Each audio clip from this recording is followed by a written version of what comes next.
So, we're ready, set up, and willing to give it a go. Okay, so how many people am I looking at, or not looking at? At the moment, you're looking at 12. Where's the rest, actually? Still barbecuing? Make up numbers. 50. The next ones are throwing in. We Just can. line of these, it's 55 or something. Yeah, that is pretty close, actually. So, Dean, story editor and writer in the 2000X cartoon show. And of course, the standard first question that I have to ask is, how did it happen? How did you get to do that?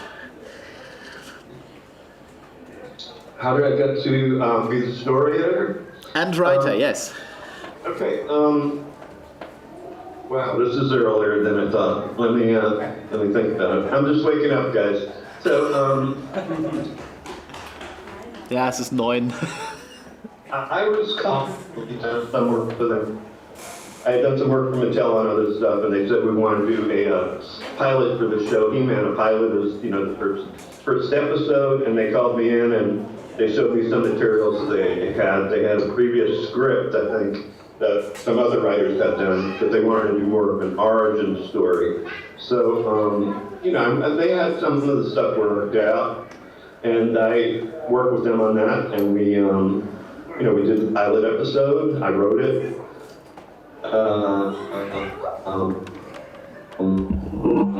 It was supposed to be after they storyboarded it with all the kicking, rolling, and extra action they put in there. It got bigger than two-parter, and they thought a three-parter would be great. And that's really all I knew. I thought it would get animated. They might sell it as a DVD. It might become a series. I don't think they ever necessarily told me it was going to be a series. But the next time I heard from them, several months later, they offered me, I think, to do another episode, The Courage of Adam, which became The Courage of Adam. And then they asked me if I wanted to be the story editor. And I said, sure, great. I mean, I knew by that time that they had decided it was going to be a series. And that's how it came about. It's like, a lot of things, you do pilots or development for things, they don't always become series. And in the meantime, between getting the job and writing the pilot, I learned, a lot about He-Man, a lot about the history and the mythology and the old series, He-Man.org. So I realized what a big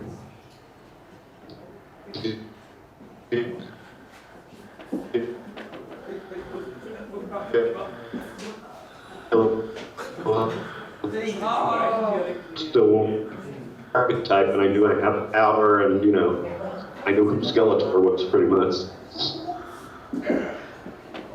So that's how it came to be, and it was good news to my ears. I really liked the product.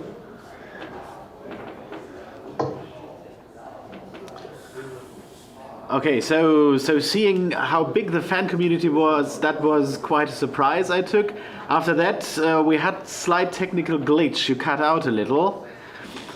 Okay. Yeah, now you're back on. Now everything is fine again. I don't know why that happens from time to time. Oh, yeah. I'm sorry. The fan community, after I saw how big a fan base it had and that, it stuck with people all these many years that grew up with it or came through it later, I felt more like I understood more about the phenomenon and the appeal and, that there was a real fan base to pay respect to, however we did the reboot, and that was also a big concern with Mattel is not alienating the real fans while knowing that we're doing a new cartoon that had to be suited to kids of this generation with better production value and sophisticated storylines or something. And Brian already told us a little about how the concept developed, and that, for example, the voices, they cast voices pretty much close to what the Filmation original voices were. And I wondered, were you at all involved in that particular process, this deciding how much Filmation should still be in there and how much new stuff should be in there? My short answer is no, and my longer answer, absolutely not. They, I think by the time they did they were animating pilot, and I was no longer involved because, between them, I think they were doing the casting and stuff, and Okay. Like a lot of people talk about the casting of Stratos sounding like Sean Connery was a little surprising to me. I mean, I was amused by it, but I thought it was so on the nose, But otherwise, I didn't really know the original voices that much, except maybe for Skeletor and He-Man. So it wasn't, it wasn't something that I really felt one way or another about. So no, those decisions were not meant by me. Okay, but I think then it was more Mattel's side pushing that, because Brian said he went through an awfully long casting process, had to do 4 recalls and everything until they decided that he would be the voice of Skeletor, and they provided him with all kinds of voice pitches, examples from Alan Oppenheimer, showing him, okay, this is what we're starting from, and we want you to make it a little darker. And but so yeah, that's why I thought I'd ask about that. But you strictly stuck to the writing part, to the stories, and a little character development then.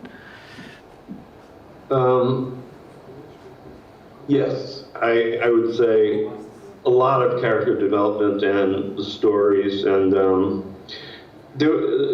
there were just certain choices that weren't made by me, such as casting, and although later on maybe I might have had something to do with the casting of later characters they brought in, but probably not. I think they know what they're doing. They know what they want, and the only time it would affect me as a writer is if a character spoke in like if you're writing Donald Duck for Disney, they'll tell you there's only a certain amount of words you can say that anybody can understand. So I don't, there might be a character that talks really hissy, and you have to sort of probably not give them big speeches or something like that. But I don't think there was much of that. There was some talk about Zordak, how he was being portrayed, both visually and strength-wise, and I guess the voice was part of that. A lot of those were visual choices about his tattoos lighting up, and also about relative strength. You don't want this guy who lives in a tower to be 10 times stronger than your hero, for instance. So he had to sort of exist out of the regular community. He was just a presence that you wouldn't think would hang out in the meal hall with masters. You still with me? Because you're turning into sort of like a... I'm still nodding along. Okay. Yeah, still nodding along all the time, because it's nice listening to the detailed answers. Okay. And I just saw you pick your nose, so I can see clearly enough. There you go. yeah, I'm kind of a bit closer, so that yeah, I'm pretty much in the dark here, but that's because of the big screen that we want to show off to people. And then after the pilot stuff had aired, then that was where you were only basically the writer, where you wrote the whole thing. And you told me it was originally conceived as a 2-parter, and then they turned it into a 3-parter because of the action.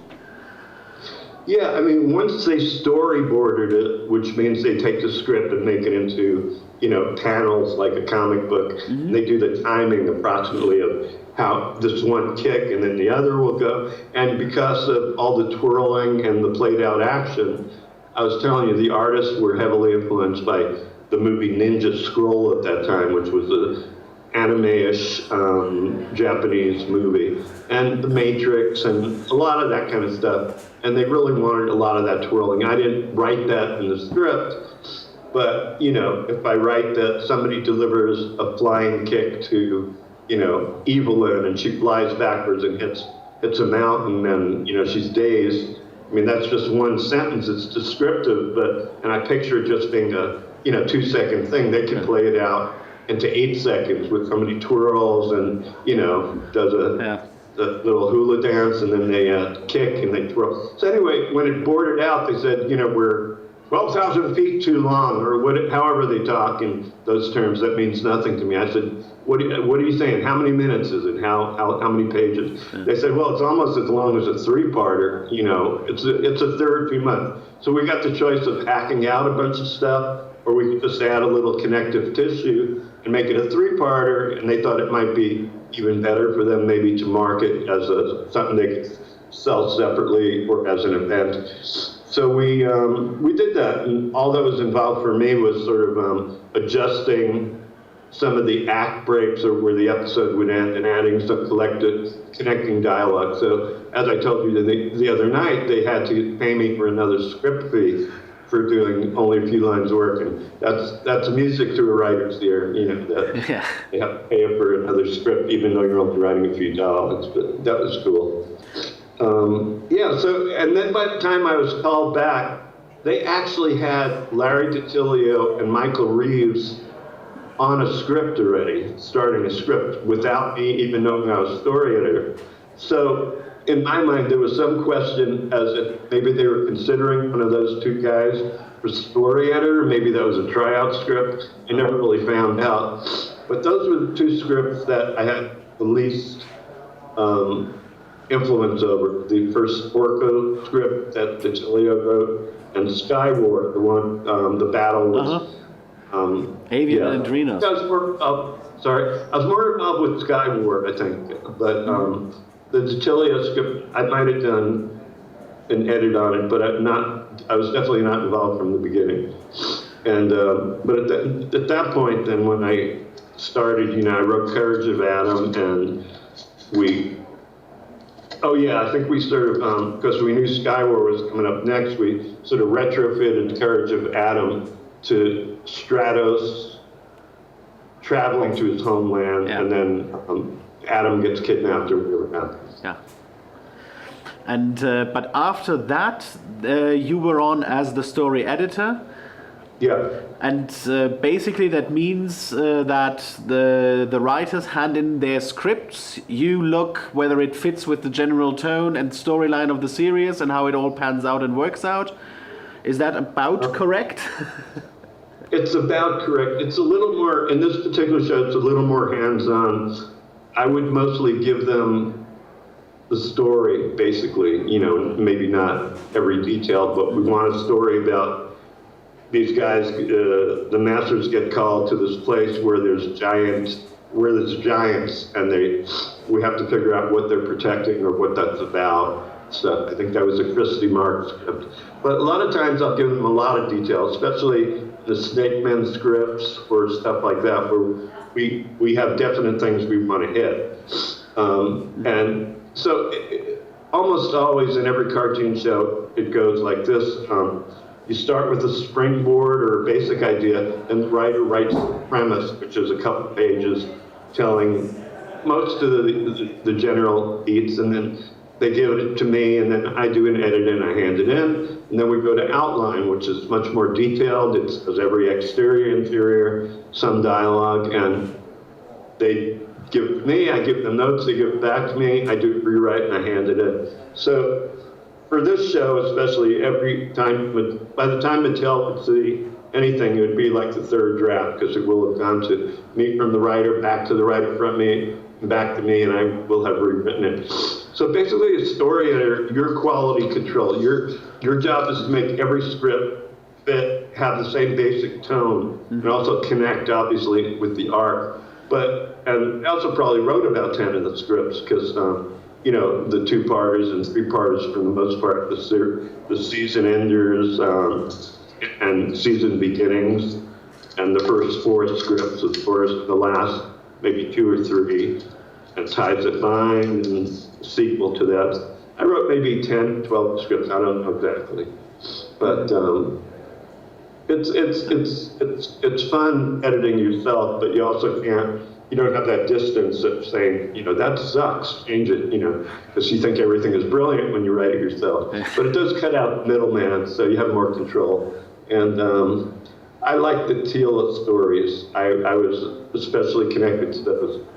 So, Okay, so that would easily answer the question about any favorite characters on the show that you liked to have in there, and perhaps also were there any characters that you really didn't care at all about, where you said, okay, I have to put them in because Mattel wants the toys there, but I don't want it? Yeah, I think I liked the Teela stories, and I liked Evelyn a lot too. Mm-hmm. Because they have edge and they can be, they're fun, and, Teela can kind of bust on Adam and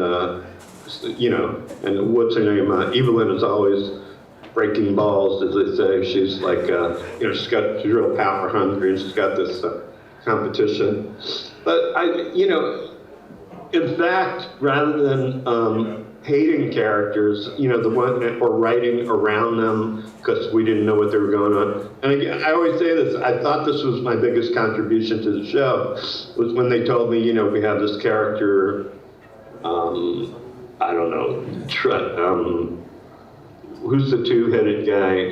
Too Bad. Somebody like that, or Manny Faces, that they don't know what to do with them. Mechanic, because maybe they didn't talk in the old series, or they didn't know what to do with them. I said, let's base an episode around them and figure out what they're about, and we might get some really interesting things out of it.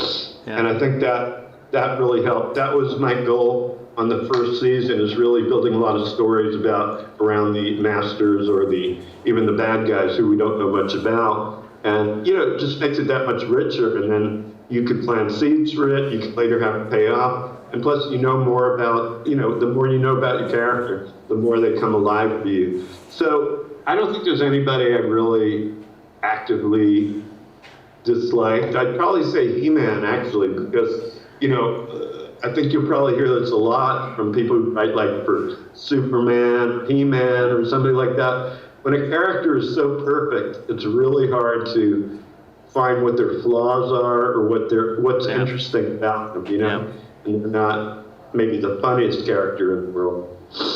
So, He-Man was probably the one that was, the least fun to write for in terms of dialogue and story, Yeah, but I think you made up for it a little, because He-Man had quite a few punchlines that he could deliver whenever the action started. So was that a kind of compensating for his perfectness a little? Yeah, always. Yeah, you want to do that. I don't remember a lot of his stuff, but in the pilot, of course, where the guy says, He-Man, I didn't know you could fly. I can't. It's sort of like, and that was easier because he was just discovering himself. Uh-huh. He didn't know what he was capable of exactly, and that stuff was fun. Yeah, you want to give him. He wasn't like a quipster. He wasn't like a joke machine. Uh-huh. So you want to give him humor within the context of it's either ironic or it's sort of dark humor, gallows humor, something like that. Or maybe if he's bantering with Skeletor occasionally. I don't recall him as being that funny, but if you do, that's great. I think quite a few characters. Skeletor was often very sarcastic and biting. Evelyn was. He-Man had those very dry, spot-on lines at times. So there was always something to look forward to. Of course, the bad guys were the cool guys with the, and because all of all the mean things they could say, was that also basically planned from the beginning? Have them really with witty and sarcastic replies, because sometimes people worry about whether small kids can understand that in the first place. Right. Pardon me while I blow my nose. No problem. But I think that was sort of, my sensibility, more or less, that, unless they told me otherwise, they were happy with it. You know what I mean? The people that, Mattel or wherever, I mostly dealt with Mattel. Cartoon Network, where it was aired, gave us, as far as I know, almost zero input. At one point, we had a meeting with them where they just went through the stuff and they said, you can be more violent if you want. Where you usually hear the opposite. Tony said, you can stab people with swords or cut their heads off, but that's not what Mattel wants to do. But to me, it's just part of the process that certain characters lend themselves to comic stuff. Like Evelyn is kind of bitchy. She's going to be bitchy to Merman because she thinks he's stupid or he's dragging in water or something like that. And he might say something stupid back to her. And I think Clawful and Trapjaw had sort of a banter going on. I'm not sure. I forget. And Skeletor was such a mean boss that he was always insulting his crew. So some of them would come back with little sarcastic things, but they don't want him to overhear. That's all part of it. I'm more a comedy writer than an action adventure writer in general. So that's going to leak out a little bit, but. And since you spoke about almost no input from Cartoon Network, lots of input from Mattel, how was it? How was it a complementary way of working? Did it all add up? Were there points where Mattel really put limitations in, said, no, you absolutely cannot do that? How did that work out? It was definitely Mattel's baby, and they wanted to sell toys. They had all these, rollout dates for the toys. And, with that in mind, I don't know how many characters they said we had to use. Stuff like Stinkor or Webstore or Count Marzo. Those were, I think, pretty much, we just decided to use them. They weren't like, they were definitely, like, we definitely have to use them. And the only thing I remember from Mattel as far as input on toy stuff is, in this episode, can the Masters use I forget the name of the different vehicle, but can they use the Battlestar ship instead of the Spider Flappy Wagon or whatever? I don't know what I'm talking about. But, as a writer, it doesn't mean anything. I need to get them from point A to point B. It doesn't matter to me what car they take.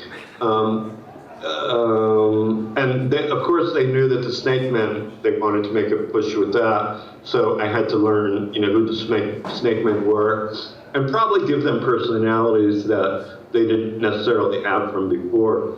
They needed to serve a purpose. Needed one guy who was kind of slippery. I guess that was the first guy who came up. Was that Cobra Khan? Yeah. So he was kind of duplicitous and kind of slimy, he played it both ways, and he was clever. And, and then the other guys, they just sort of fell into place based on what we knew about them or whatever. But Ian Richter, who was the assistant to the executive producer, he was sort of relatively young. He was in his mid-20s, and he had grown up on the original He-Man, so he was a real fanboy, and he knew a lot of stuff. He said, hey, in this we're going to stick in the Diamond Ray of Disappearance. Can we do that? And I said, what does it do? He said, well, it doesn't matter what it did in the original series. It's just sort of a wink to the old time fans, or he'd stick in references, and to me that was great because he really knew the world. So if I went too far off, what he saw, and he wasn't beholden to the old series, but he knew what it was. So I think he kept us on course as far as being, not alienating the fans or something like that. And the Diamond Ray of Disappearance was a wonderful nod, and that was one of the instances where I liked He-Man very much, and perhaps you'll remember this too, because it was Skeletor discovered this Diamond Ray blasting through a mountain or something, and He-Man came, "Oh Skeletor, why did you come all this way for a device that's broken?" And Skeletor looked at him incredulously and said, "What do you mean, broken?" And He-Man punches, and the whole cave collapses, the Diamond Ray is destroyed, and he grins at, "See? Broken." So that was one of those clever bits where I thought, oh, that's nice to give He-Man some personality here. Yeah, I mean, that's an example. I didn't remember until you mentioned it. It's exactly when you're looking at something and you don't want the bad guy to have possession of it, so it's got to be destroyed. What's the most entertaining way to do it? You can say, he could blast it apart without saying anything, or he could say it's broken, and he says, "What do you mean it's not broken? It is now," that kind of thing, So that it's always fun to be able to do that kind of stuff. Yeah, that's just part of script or the little toolbox you bring to something. Where you get the beat that you need, but you get to also get a little bit of dialogue that's humorous without it being a joke. I imagine in the show where they transferred powers, where Skeletor got increasingly weak every time he used his powers or something. I know we had a lot of fun with that. Yeah, this was the belt that he had to wear. The masters basically wanted to put a leash on him, and so blasted him with this belt. That would, every time he did something mean, the belt would zap him. Right. That's always fun. I mean, to me, one of the basics of comedy writing or script writing is find out what a character doesn't want to do more than anything, and then make them do it. If Indiana Jones hates snakes, find a way to get him in snakes. If somebody is a bigot, like we had to show Archie Bunker here, All in the Family, who was this bigoted guy, and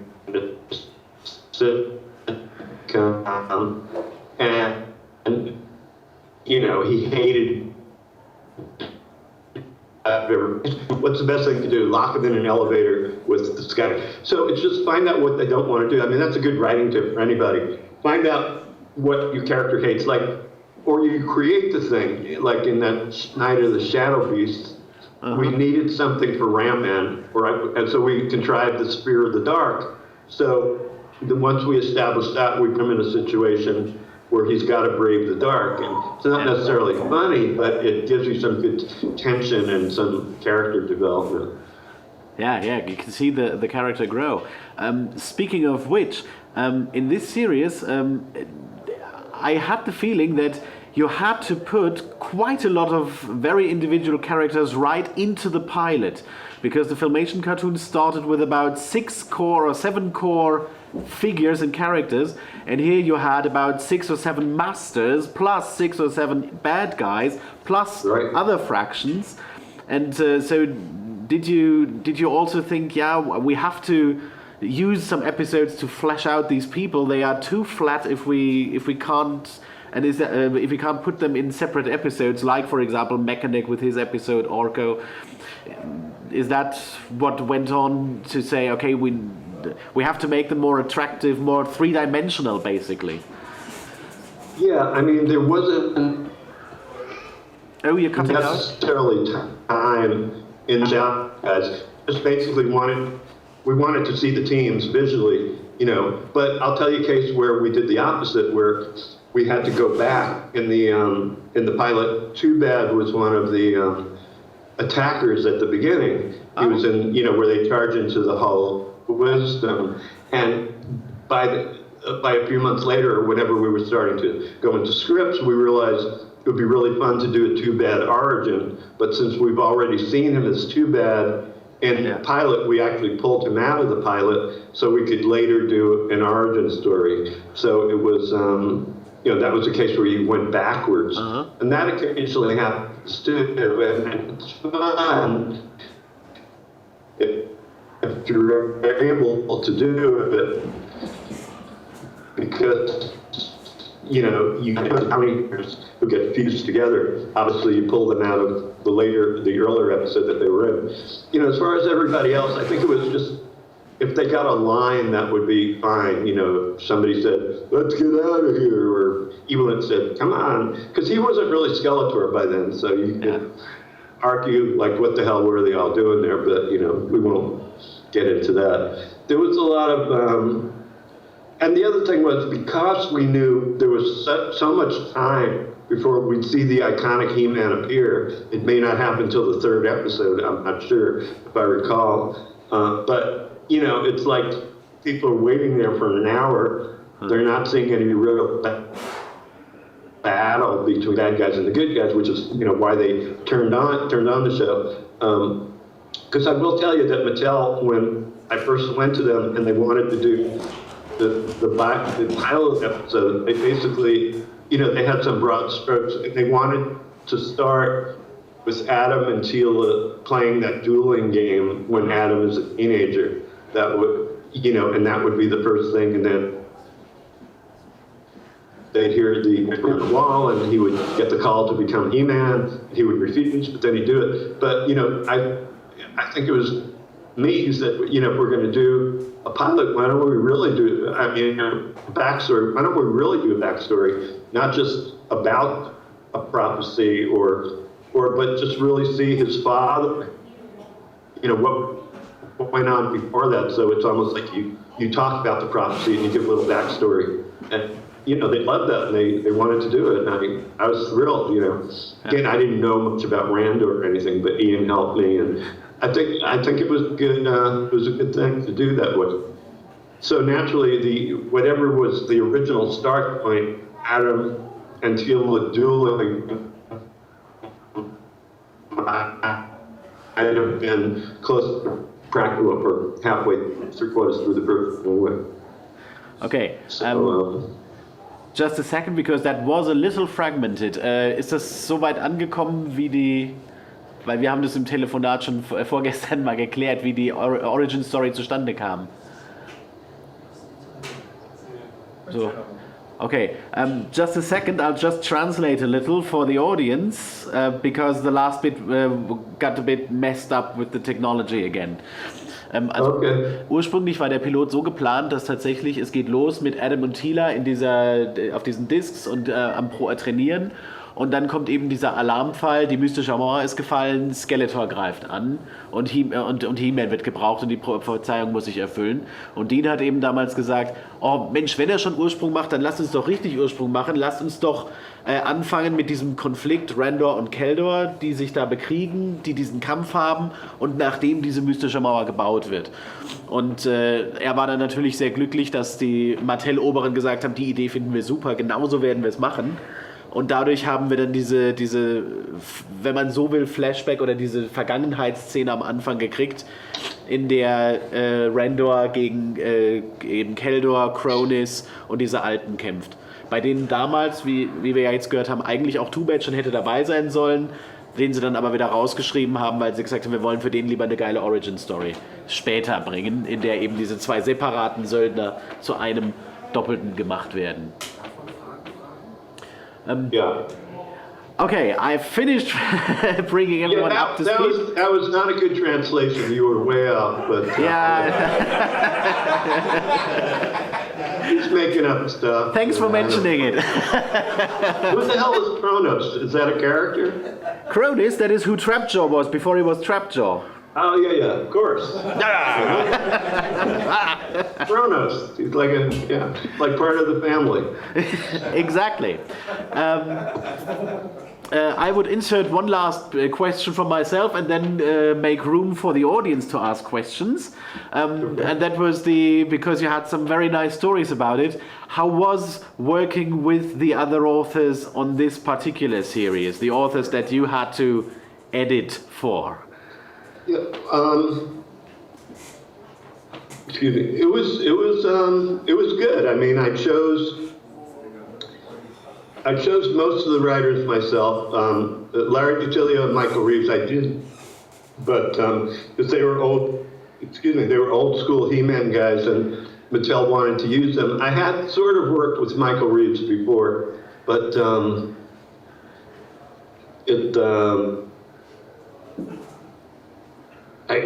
I tell you a really has nothing to do with anything Michael Reeves' story? Yeah, sure. Okay, so Michael Reeves, I once had to drive him to an event sometime. He lives sort of near me, and I was asking about his wife and his house, and his wife had left him, and he started telling me that she had an Elvis fixation, Elvis Presley. Uh-huh. She became convinced that the house they had bought in the San Fernando Valley looked like the same as a set from Viva Las Vegas or one of his movies. And she became more and more obsessed about that her house was in an Elvis movie, and she was finding documentation, all this stuff. And eventually she left Michael for an Elvis impersonator in Las Vegas. I don't know. It was more involved than that, but it was seriously nuts, and Michael's he's in a bad physical condition now. He can't talk. He's got one of these sort of Stephen Hawking kind of deals where he's got to push buttons and stuff. But he's a great guy. And, DiTillio was, he was a little difficult to work with for me. He was a little crusty and saw things the old way. And I guess it was hard for him to take notes from someone who he didn't feel was as seasoned as he was, or didn't come from that era. Even though I'm oldish, he's a little more. He was way back then. But in general, I was really happy with everyone. Steve Melching, who I've worked with a lot. Mm-hmm. I saw he had a feel for the Snake Men, the first episode. So we just decided to give him all the Snake Men episodes because he seemed to know that world, and he was a fanboy as well. Some people were people I'd heard of that I'd never worked with, but I wanted to. And a few other people Mattel probably recommended that I use. Mm-hmm. But yeah, I mean, the way we work, it's not like we sit in a room together. It's all done by telephone. I may never meet with the writer at all. I basically give them, email them the story. We talk on the phone. We had fax machines back then. I would write notes on a fax and send it to them. And so it's all done like that. I very rarely went down to Mattel, and I very rarely went down to Mike Young Studios, just occasionally to look at some art. But very little interaction between myself and the director, who was Mike, what was his name? The guy with the cowboy hat. I can't remember. Michael Donovan? Mike Hartle. No. Mike Hartle. Gary Hartle. Yeah, Gary Hartle. This guy wears a cowboy hat, and he really lives on a ranch. He's a really good dude. But I didn't see him that often, but whenever we talked, it was always interesting. Ian Richter and Gary also had a relationship where they would talk about the stuff about races, about, the blue race and the non-blue race, and Keldor was blue, and Randor was not blue, and they had this whole thing, and I swear I never paid any attention to it. It's like, I said, I really don't want to get into racial stuff. Let's just say about blue, about green. I mean, to me, it didn't mean anything. It obviously had something to do with the old He-Man in some sense of a different, a different race or something. But I couldn't get into that. That wasn't interesting to me. It wasn't something I wanted to get into. But the artists, whenever I heard their concerns, it was really interesting because they would talk about the relative weight of a character, how they land, how they fight, based on the weight. just like to me, I need to know the internal workings of a character. The artists need to know the physical, actual, so you feel them, the heft of them, the lightness of them, which is interesting. It's not something I need to know. If somebody can jump really high, that means a lot to me. Or if they're slow and plottish, that's important. But otherwise, I don't really need to know Trapjaw, how high he can jump. Yeah. Yeah, we saw that he could jump very, very high in the cartoon, like basically everyone. I think there was some discussion somewhere about either Triclops or Trapjaw. No, maybe it was Trapjaw and Clawful being really stupid, and more stupid maybe than they were in the original. Yeah. And to me, we actually had a chart of intelligence.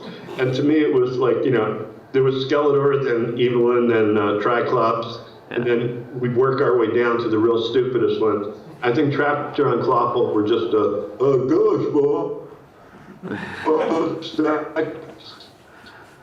That kind of guy. And maybe one of them at least to play for comic relief, or like Rosencrantz and Guildenstern and Shakespeare. See, I threw some Shakespeare in there to make it sound like I know what I'm talking about. Yeah. Quite fitting, actually. Rosencrantz and Guildenstern are the most stupid characters on Hamlet, so that works fine. Like a Greek chorus or somebody. You always want somebody who can talk about stuff, hopefully in an amusing way and give you exposition. Like Man-at-Arms was really a funny character, but he really gave us a lot of exposition and stuff, and that always helps. Or when He-Man talks to his tiger, or when he talks to Orc, Pet, in that last stand, I think it was, he says, hey man, what are you doing down here? Well, Orc, I'm stuck, and don't you have your power sword? And those are all things that you want to be funny, but they're also for the story point there to get information out about, that, because you never want characters to talk to themselves. That's kind of, that's hard, And that's a big difference between comic books and cartoons. In comic books, you can have thought bubbles and, you can explain what somebody's thinking, but in screenwriting, you always have to show it, and it's hard. That movie Castaway, that was brilliant, because Tom Hanks gets stuck on a desert island by himself.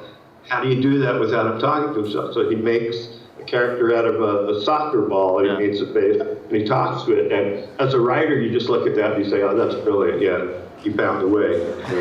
They found a way. Okay, so let's hear some questions from our audience. Yes. The old question.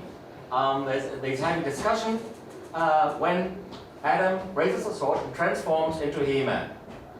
Of course, he changes physically.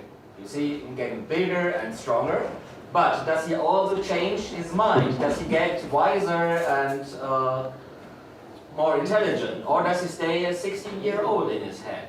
How is the writing for this? Mm-hmm. Okay, did you hear all of that, or should I repeat it? I heard part of it.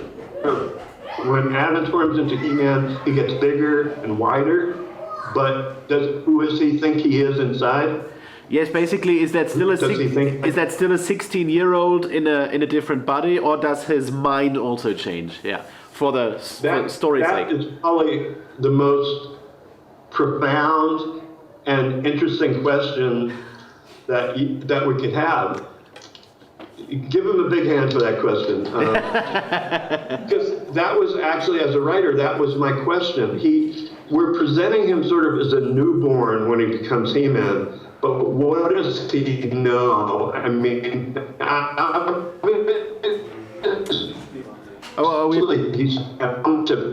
is aware of him. Still got you? It was cutting off. It was cutting off a little. Let's see if it stabilizes again, because I wanted to hear that answer too. So. Okay. Is it stabilized? Yes, perfect. Okay, go ahead. Okay, so I don't know how much you heard, but this was the question you had too. Yeah. Just where what does Adam know? What does He-Man know about Adam? I like to think he probably knows pretty much everything about Adam, but Adam is in this new form, but He-Man is behaving like his own person, yet he's like a newborn. He's only learning his own powers, and what does he know? What does he need to know? I think he remembering the past, and I think all of that led to the Power of Grayskull episode, which, did we freeze again? A little. So basically, the question about how much does He-Man know, and he knows everything Adam knows, obviously, and basically this whole question, what's going on in his mind, led to the Power of Grayskull episode. That correct so far? I think, yeah. I mean, they wanted to use the King Grayskull kind of character all along, but we never had a story for it. But thinking about like what Adam knows, and why does He-Man come on the scene fully self-aware, even if he's not sure of all his powers? He accepts that he's He-Man, and he knows Skeletor is an enemy and stuff, but he's in a lot of ways like a newborn. So then we were just experimenting with the idea of if he's gaining knowledge that through becoming He-Man that's sort of ancient, and so the precursor of him was King Grayskull. Because the other question I always had was, what does it mean by the power of Grayskull? Does it mean the castle? But what was Grayskull named after? Was there a King Grayskull, for instance? So it was sort of, and it was and then Adam, the episode started, I think, with Adam having this dream about an ancient battle or something like that. And then the idea was that the sorceress would kind of explain to him the backstory. I know a lot of people hated that episode for various reasons, but it was a lot of fun to write. But yeah, that's such an interesting question of when somebody becomes an alter ego, what do they know? Yeah. And we never have that question with Spider-Man or Superman because they just take off their glasses or put on a uniform. But with him, his body is altering. He's he's a man, but he's a newborn at the same time. So. And of course, I think there was also, the question is also triggered by the difference that you see. Adam seems rather hot-headed, very, that he reacts spontaneously and doesn't think things through always. And He-Man seemed a lot calmer and more collected and more in control of himself, of his emotions and stuff. So that probably played into it too. And that was also a conscious decision, I take it. To have He-Man the more reasonable. What? To have He-Man more reasonable and calmer, that was intentional, I guess. That with these powers, he also gains sort of more control of everything. Yeah, are you breaking up? Are you still there? I'm still there, and we hear you clearly for a change. Okay, yeah, just visually you turned into a Lego guy for a second. Oh, yeah. But, that is my special power. There's, of course, He-Man is, he's more even-keeled. Adam is a teenager. And I especially like in The Courage of Adam or after, like Adam had to come off as sort of a coward. Yeah. Because he had to cover for the fact that he went off to become He-Man. And so then when Teela starts praising He-Man and Adam's parents sort of praise He-Man and berate Adam for fleeing, he's sort of jealous of He-Man. It's that classic kind of thing where I can't tell them that I'm He-Man, but I really want to because, they think I'm a coward, plus, Teela is making fun of me. So it's a funny thing when you have your own character being jealous of his alter ego. And that was always sort of in there. He's always got to run when, like Clark Kent. He's never around when the big fighting starts, kind of thing. Yeah. Okay, more questions. Du kannst ja mal übersetzen. Ja, ja. Ich habe zwei Fragen. Mich würde interessieren, warum die Statement in die zweite Staffel gekommen sind und welche Grobpläne für die dritte, also ob da die Horde und Shiva oder Ja. wie konkret oder inkonkret oder ob man nur gesagt hat, das kommt rein oder das kommt auf keinen Fall rein oder ob man dann schon was ausgearbeitetes. Alles klar. So these are two questions. We'll do it one by one. The first question is about in the second season. Then the Snake Men were introduced, and of course the question then: why the Snake Men? Why not someone else? Who made that decision? Were you involved at all in that, or did you just get the Mattel order? Right, Snake Men. I'm fairly sure that Mattel had planned release of Snake Man toys because they planned the rollout of toys a year or two ahead. Yeah. The degree to which we were going to have the Snake Man in there, I don't think I knew nothing about, and I don't know if Mattel did. I do remember a meeting with Cartoon Network where Mattel was talking about the Snake Men, and Cartoon Network, who were the network who was showing the show, they were really excited because they could promote it as He-Man versus the Snake Men. They could do on their ads and commercials. So they thought it was a great hook. The amount of episodes we had the Snake Men in wasn't really pre-planned. But once we knew we were going to do more, and I think in every episode that wasn't the Snake Man episode, we'd have at least one cutaway, like where Marlena is going somewhere herself. Yeah. And she gets stranded, and then she comes against the Snake Man, and which was fun because that gave us an opportunity for the first time to show that Marlena could kick ass, and she had some warrior skills and stuff like that. Yeah.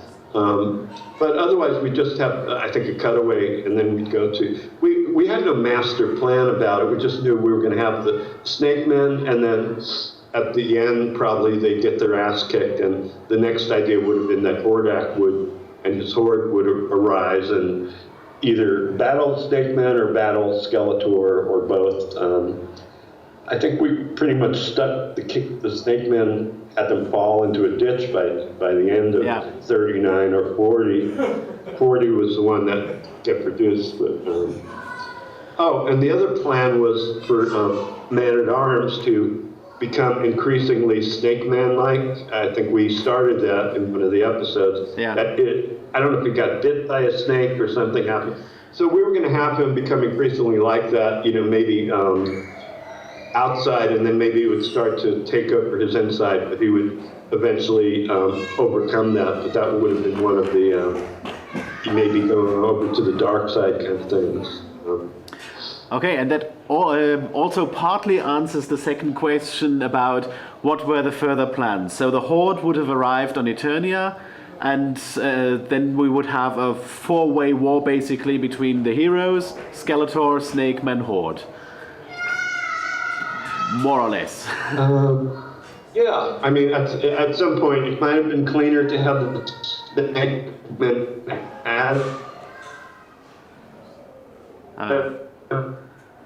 okay, we're losing you again. The time of get his mind. Skeletor was like this. Skeletor was like. It's still fragmented. Okay? Nah, still fragmented. We're waiting, we're hoping, we're keeping our fingers crossed. I'm gonna grab some more coffee. I'll be right back. Okay. Yeah, perfect.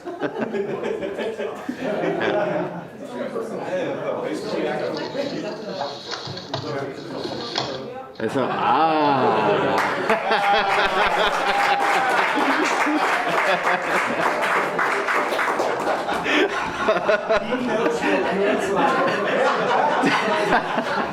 die beste Werbeunterbrechung. Er hat mir schon gesagt, dass er normalerweise nie vor 10 Uhr morgens überhaupt aufwacht. Also 9 Stunden früher. Ja. Während wir warten, kann ich mal eben eine Ankündigung machen. Gleich vor dem Live-Hörspiel sollte sich jeder mit Getränken von allem eindecken, weil das wird alles abgeschlossen. Weil natürlich auch die Mädels dann hier entweder mitsprechen oder auch zuhören wollen. Also dann. Grüße! Ja, fein. Yeah.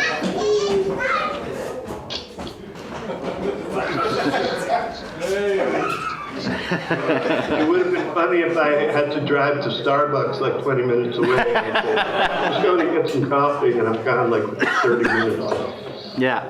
So, okay, So, but now we the gotta quality is work back out. up. Yeah, quality is good again. So we'll try again. The plans for after the Snake Men. Okay, we had different variations in mind, but basically, eventually, Hordak would arise, and I'm not sure how the order of this would go, but are you hearing me okay? Yeah. Works. Okay, not sure how the order of this would go, but we had an idea that Skeletor somehow would prove that the birthright to Eternia was his because he was born before Randor. Uh-huh. And some combination of, dirty dealings, and he had a good reason for the resentment. So somehow he takes over Castle Eternia. Maybe he makes Randor and the Masters he frames them so that it looks like they were responsible for the destruction of a town or something. Anyway, he takes over Eternia. Yeah. Then He-Man or the Masters are on they're sort of renegades in a way. They're cast out and they have to find a way to fight their way back. Meanwhile, Randor gets sent to Despondos, this sort of evil of the world, I think where Hordak was once locked or something. And He-Man will go down there over several episodes and try to locate and then free his father. Mm-hmm. And then Ian had this whole thing about the Faker character or something, somebody who looks like He-Man. Yes. Yeah, and he thought he could take He-Man's place with the Masters. So somehow, it was Skeletor and the Horde are still fighting, but then maybe the Horde wins and they take over Snake Mountain, Skeletor takes over Eternia, and then our guys are fighting their way back, and then He-Man is down in hell trying to find his father. So those were basically the broad strokes we were playing with, and it would be a shuffle between all those different warring forces and stuff. So it was a lot of fun to be had. Yeah, I mean, the Hordak versus the Masters might have played out over a whole series before Skeletor takes over. Skeletor could have been in exile for a while and then tries to fight his way to Castle Grayskull or to the Eternia Palace. Nothing was specific. These are the broad things that we had planned out. Yeah. Okay, and the next question is, I know the answer already, so I'm asking you to please answer it honestly. Oh. Yeah, because fans now specifically asked about She-Ra, He-Man's twin sister, who in the original series was raised by the Horde.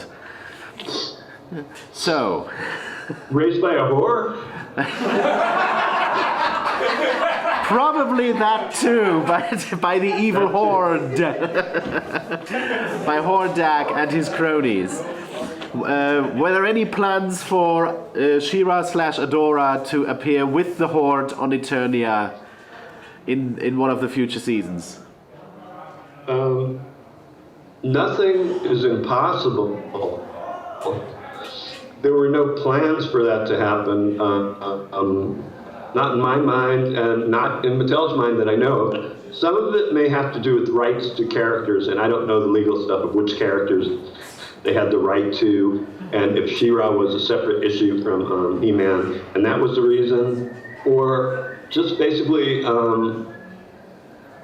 it just wasn't planned. If it went 5 seasons, we might be looking for a lot of new, fresh things to do, but it was not in the game plan that I was. I know a lot of fans saw little hints that there might be a double sword somewhere or something, but that was never really talked about. They weren't adamant. We will never, over my dead body will we ever have He-Man, She-Ra. But it was never spoken about as if it were going to happen. And a lot of it depended on toy sales, I'm sure. And once they saw the male toys weren't selling, they probably thought maybe female toys wouldn't sell either. I have no idea. Those ideas are made, those decisions are made above my pay grade, as they say. So I'm sorry to disappoint the fans because I know they love She-Ra, and it could have happened, but it wasn't in the immediate plan at all. Ja. Okay, further questions gibt's sonst noch? Bitte? Okay. I think we have covered the main and basic stuff that people wanted to know. So thank you very much for getting up for us. Sure. It wasn't that early, really, but it was kind of early. And I'll show you one thing that I found. I was seeing if I had any He-Man stuff lying around. This may not be very interesting, or you might be not very visual.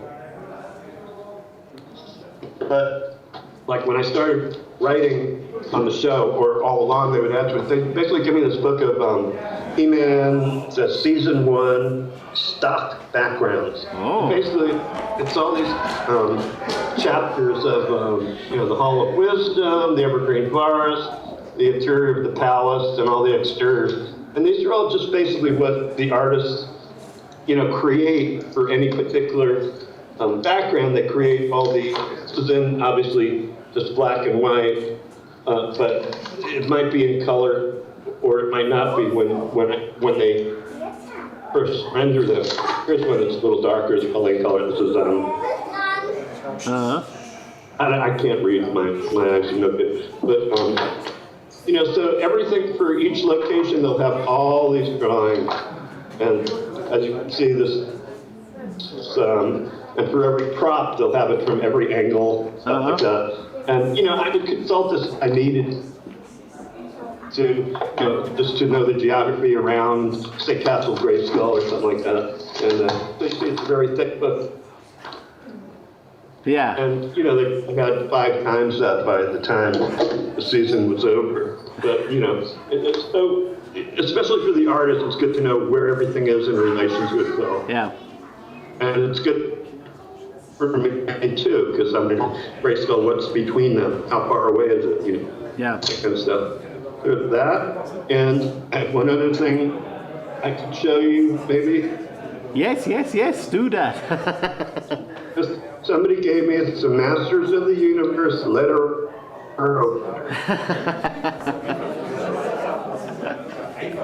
I don't know what old days, and this is a Hordak toy, and I don't know what it looks like because I haven't opened it. Whenever I go to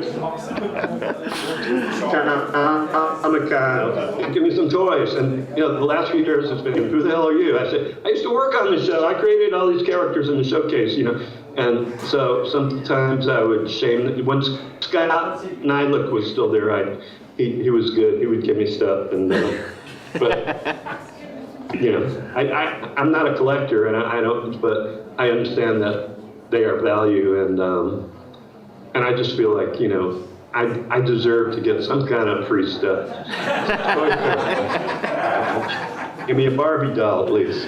So anyway, it's your fans, everybody in Germany. It's so nice to talk to everyone, and by the Macht von Grayskull, yeah? Is that right? Exactly, yes.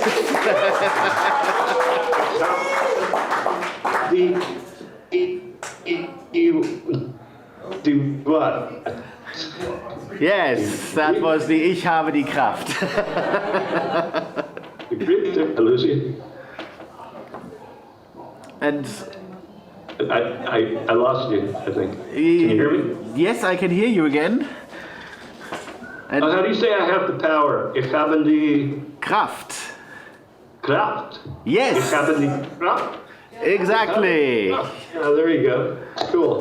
Yeah, I would love maybe in future years I'll come to your convention if I'm in town or in Germany or Yes. outside of a garage or whatever.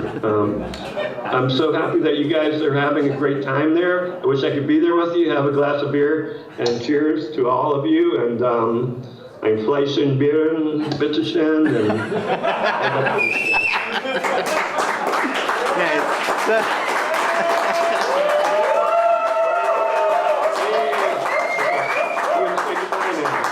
Yes, thank you very much for joining us. Have a wonderful time and feel very invited to come over anytime you like. Thank you. Yes. Bye-bye. Bye.